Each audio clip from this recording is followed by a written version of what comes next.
இதை சுத்தி முறைன்னு ஒன்று இருக்கு. எல்லாரும் சுத்தி முறை செய்து பயன்படுத்த முடியுமான்னு தெரியல, ஒரு முறை சொல்றேன்.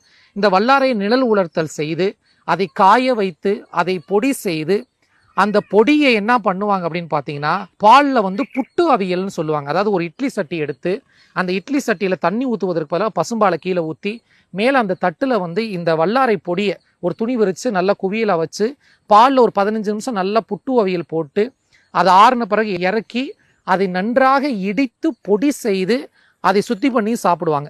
ஸோ இது மூலிகை பால் சாப்பிடலாம், மூலிகை கஷாயமாக சாப்பிடலாம், கீரையாக கடைந்து சாப்பிடலாம். அடுத்தபடியாக பார்த்தீங்கன்னா வாய்ப்பு கிடைச்சா ஒரு 4-5 மூலிகைகள் பச்சையாக சாப்பிடலாம்.